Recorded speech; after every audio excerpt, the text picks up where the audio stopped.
Hola amigos, continuando con la proyección de los videos en referencia a los temas de química. En esta oportunidad estamos trabajando el tema de enlace químico. Básicamente cuando hablamos en referencia al enlace químico, vamos a ver que es muy importante primero tratar de desarrollar o tratar de entender la parte teórica para luego recién empezar con la resolución de los ejercicios. Eso para entender un poco más el porqué de repente del uso de algunas reglas en cuanto a lo que vendría a ser la formación de un enlace químico. Cuando hablamos en referencia al enlace químico, vamos a ver que es la forma en la cual los átomos se van a unir para formar un compuesto químico en mención.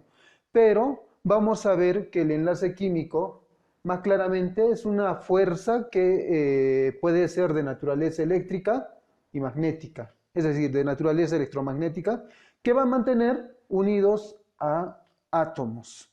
Estos átomos pueden ser átomos neutros o de repente algún tipo de átomo iónico, es decir, que presenta algún tipo de carga, sea positiva o negativa. O también mantiene unidas moléculas con la finalidad de lograr un sistema estable.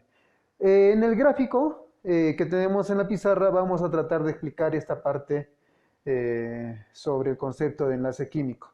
Nos dice, es la forma en la cual dos átomos se unen para formar un sistema en equilibrio. ¿Cómo sucede esto?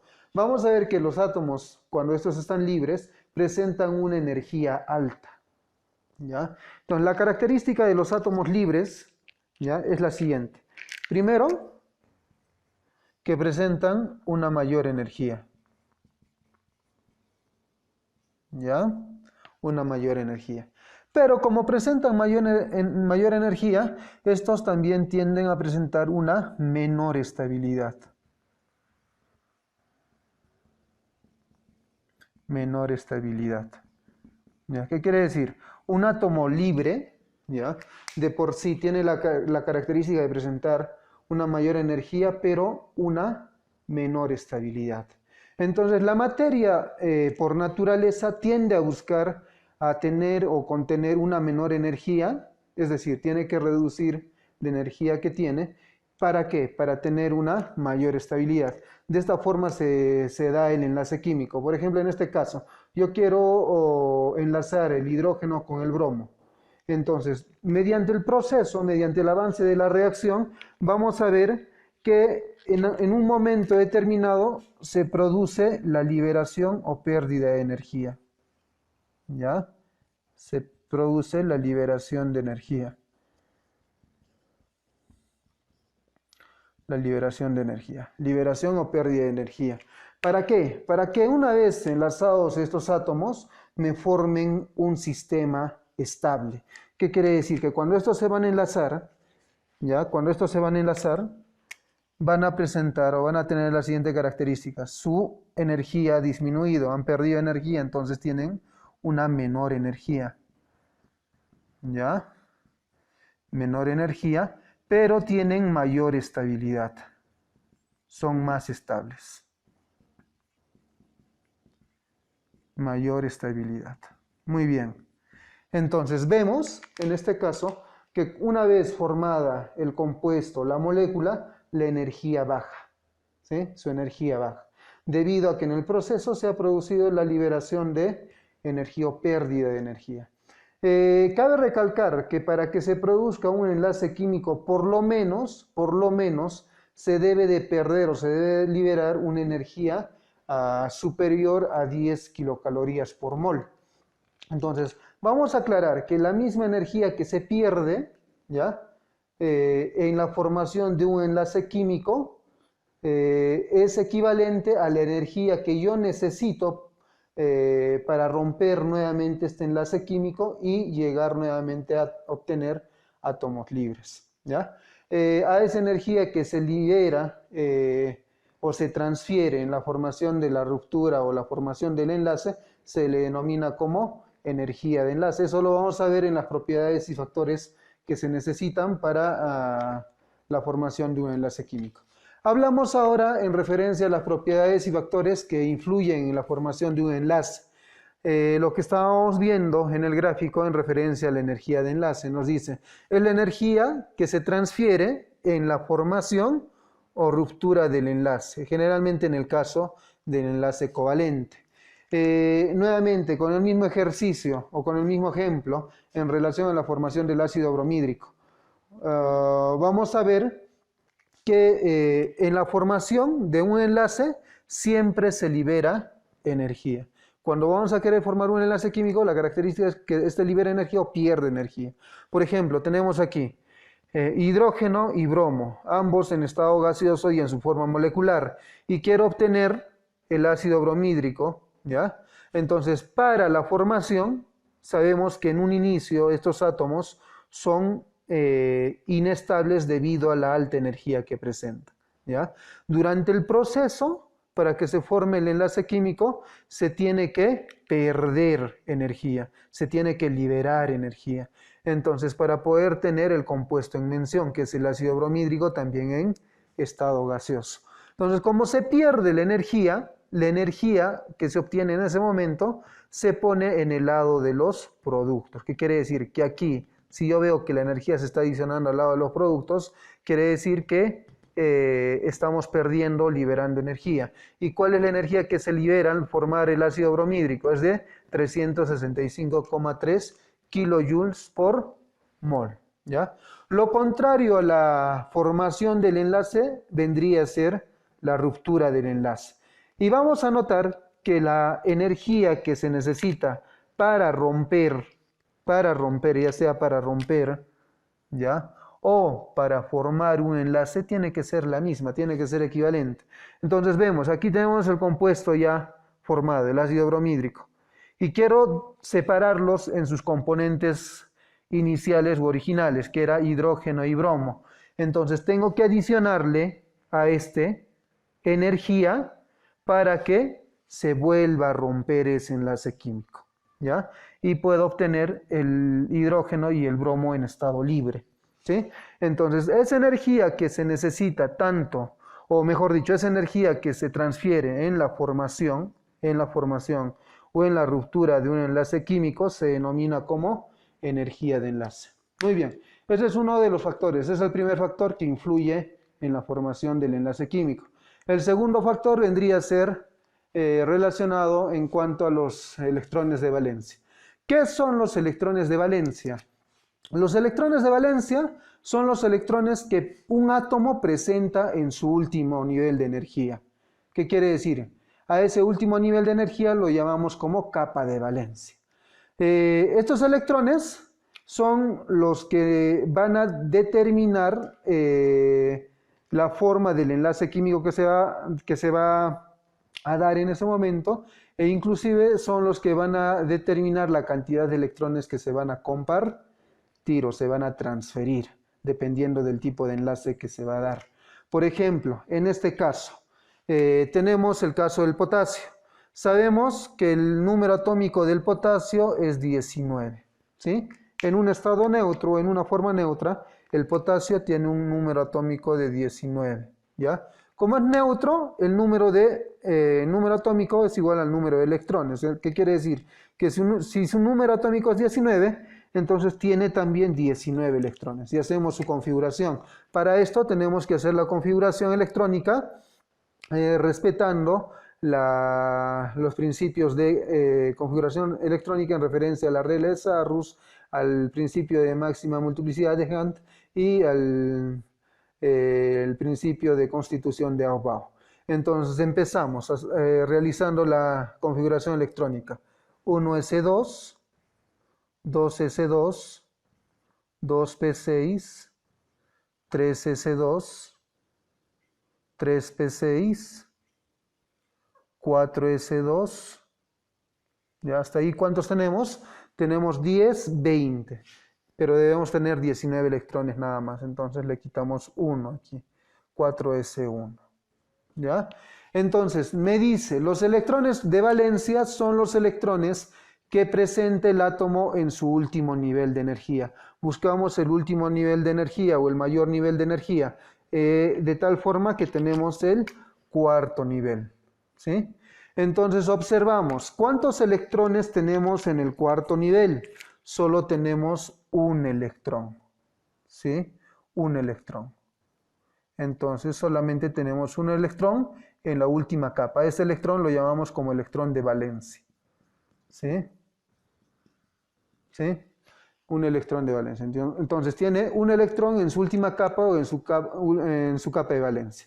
¿Qué quiere decir? Que este átomo, que es el caso del potasio, solamente puede compartir o puede transferir en este caso un electrón, ¿ya? ¿Cómo representamos nosotros a estos electrones de valencia? Para esto nosotros utilizamos la notación de Lewis. La notación de Lewis vendría a ser la representación de los electrones de valencia mediante el uso de puntos o aspas, ¿ya? Por ejemplo, en el caso del potasio, vimos que tenemos un solo electrón de valencia.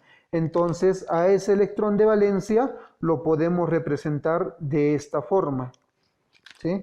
Un solo electrón de valencia mediante puntos. O en algunos otros libros utilizan esta notación. Tenemos el potasio, también así, mediante aspas, asteriscos, o inclusive pueden utilizar lo que vendrían a ser en algunos casos por la facilidad para distinguir hasta cruces pequeñas, ¿sí? Pero cabe recalcar que cada gráfico, cada punto, cada aspa, cada crucecita que yo puedo poner me representa a un electrón, ¿ya? Entonces vamos a ver aquí cómo es que se representan estos electrones en los diferentes elementos representativos de nuestra tabla periódica. En este caso hablamos de los elementos que pertenecen al grupo 1A, 2A, 3A, 4, 5, 6, 7 y 8A, ¿ya? Entonces, en cuanto a la representación o a la notación Lewis de los diferentes elementos, vamos a ver.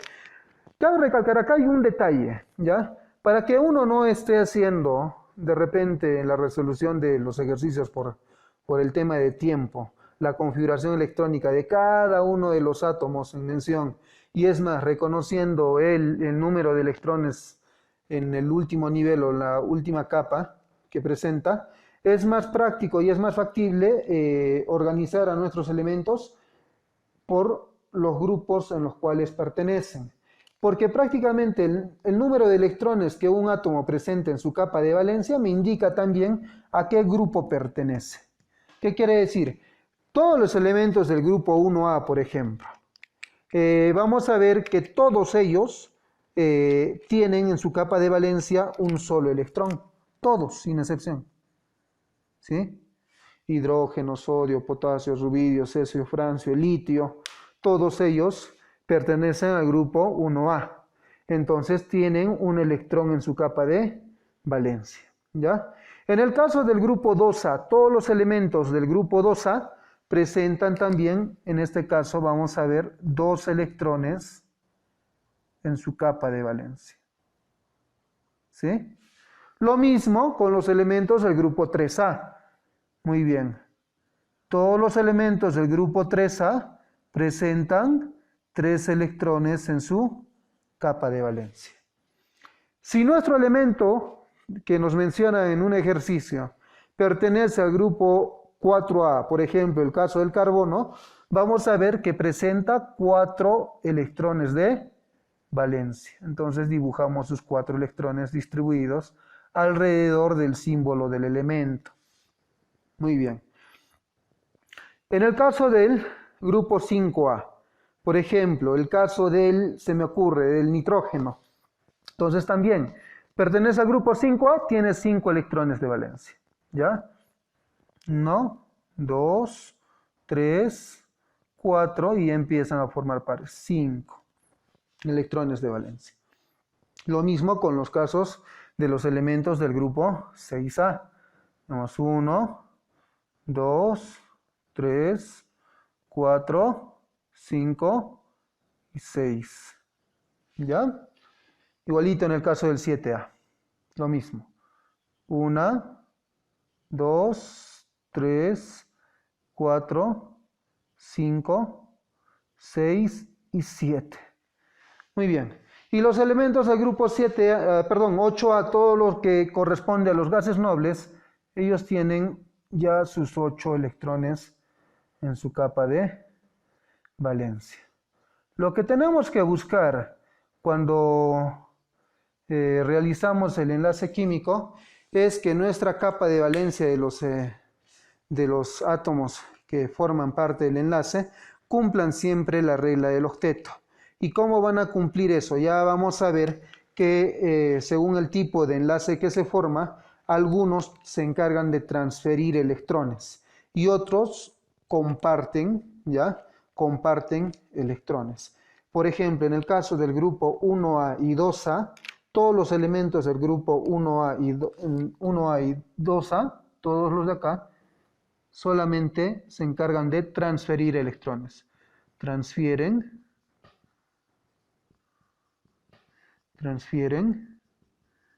electrones. ¿Qué quiere decir? Pierden electrones. ¿Ya? Pierden electrones. Mientras que los elementos del grupo 3A en delante hasta el 7A, del grupo 3A hasta el 7A, grupo 3A hasta el 7A, estos comparten electrones. Es decir, ganan electrones. Ya, eso hay que tener en cuenta. Y vamos a ver que nuestros elementos del grupo 8A, es decir, hablamos de los gases nobles, estos son estables. Entonces, como son estables, estos no se combinan. ¿Ya? No se combinan. ¿Por qué no se combinan? Porque vamos a ver que estos son estables. ¿Ya? Los del grupo 8A son elementos que tienen estabilidad debido a que alrededor de su capa de valencia ya tienen 8 electrones, son los más estables. Entonces, como son estables, ya no se van a combinar. La finalidad de formar enlaces químicos, prácticamente observando este gráfico de la notación de Lewis, es que todos estos de aquí buscan tener esta configuración, esta forma, esta notación de 8 electrones alrededor de su capa de valencia. Entonces, ¿cómo lo logran eso? ¿O cómo logran eso? Ya sea compartiendo electrones o transfiriendo electrones. En otras palabras, ganando o perdiendo electrones. ¿Ya? Muy bien. Seguimos. Hablamos en referencia a la regla del octeto. Como ya hicimos un adelanto en el diagrama de la representación Lewis que hicimos, en cuanto a la regla del octeto, vamos a ver que es la obtención de 8 electrones en la capa de valencia. Es decir, los átomos van a buscar tener la configuración electrónica de un gas noble. ¿Qué quiere decir? De obtener 8 electrones en su capa de valencia. ¿Ya? Para ello, dependiendo del tipo de enlace químico que se va a formar, estos pueden ganar, perder o compartir electrones. Muy bien. Cabe recalcar que la regla del octeto fue establecida por Walter Kozel. ¿Sí? Por Walter Kozel. Y tenemos que tener en cuenta también que es muy útil para poder representar la regla del octeto, la representación o el uso de la representación de Lewis. Muy bien. Hablamos del otro factor en mención que participa en la formación del enlace químico que corresponde a la electronegatividad. ¿Qué es la electronegatividad? La electronegatividad es la característica o la propiedad que poseen los átomos de atraer hacia ellos electrones. ¿Qué quiere decir? Es la fuerza relativa que tienen los átomos para atraer hacia sí mismos los electrones de un enlace. Vamos a ver si nosotros analizamos la tabla periódica y nos ubicamos un poquito en la escala de Pauling, en la escala de electronegatividad de Linus Pauling, vamos a ver que cada elemento tiene en nuestra tabla periódica determinada su carácter electronegativo. Es decir, qué tanta es la fuerza para que ellos puedan atraer hacia sí mismos los electrones al formar un enlace químico. De tal forma que la electronegatividad para el sodio, por ejemplo, es de 0,93. Para el magnesio es de 1,31. Para el litio es 0,98. Para el azufre 2,58. Para el nitrógeno 3,04. Para el oxígeno 3,44 y para el fósforo en este caso es de 3,98. Si nosotros analizamos este pequeño cuadro en referencia a las electronegatividades, vamos a ver que quienes tienen la mayor electronegatividad o el mayor carácter electronegativo, por decirlo así, son los no metales, en comparación a los metales. Por ejemplo, en el caso del sodio, el sodio es un metal que pertenece al grupo 1A, ¿sí? un metal alcalino. Entonces, su electronegatividad es de 0,93, en comparación al azufre, que es 2,58. Y el azufre es un no metal que pertenece al grupo 6A. Entonces, ahí vemos la diferencia que se va a dar. En otras palabras, los no metales tienen una mayor electronegatividad en relación a los metales. Muy bien, si analizamos nuestra tabla periódica, vamos a observar lo siguiente. Si nosotros analizamos la tabla periódica, ya sea por columnas o periodos, columnas o grupos, ¿ya? Columnas o grupos, y en filas o periodos, vamos a observar lo siguiente. Si nosotros lo analizamos por columnas o por grupos, observamos que la electronegatividad aumenta de abajo hacia arriba. De la misma forma, la electronegatividad aumenta si nosotros hablamos de filas o periodos de izquierda a derecha, ¿sí? Es decir, si nosotros vamos del grupo 1A hasta el grupo 8A, vamos a ver que la electronegatividad va a ir aumentando, ¿no es cierto? Conforme vamos analizando los elementos que están en cada uno de los casilleros de nuestra tabla periódica en un periodo, en una fila, ¿ya? De tal forma que aquí ponemos una nota o un ojo y vamos a ver que el elemento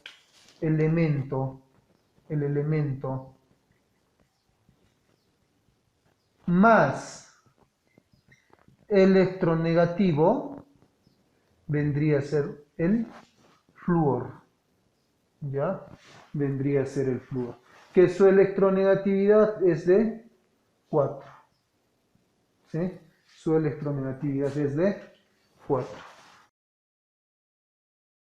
Muy bien, hasta aquí el concepto de electronegatividad. Volvemos a recalcar. La electronegatividad es la capacidad que tienen los átomos de atraer los electrones hacia sí, ¿ya? A los electrones de enlace. Muy bien, con esto podemos trabajar la clasificación del enlace químico. Vemos que para su mejor entendimiento y para su mejor estudio lo hemos separado en dos grupos: a los enlaces interatómicos y enlaces intermoleculares. Enlaces interatómicos, su nombre mismo lo dice, se va a producir entre átomos. Y los enlaces intermoleculares, el enlace o la fuerza que une a ¿quiénes? A las moléculas. Dentro de los enlaces interatómicos tenemos, por ejemplo, al enlace iónico, al enlace covalente y al enlace metálico.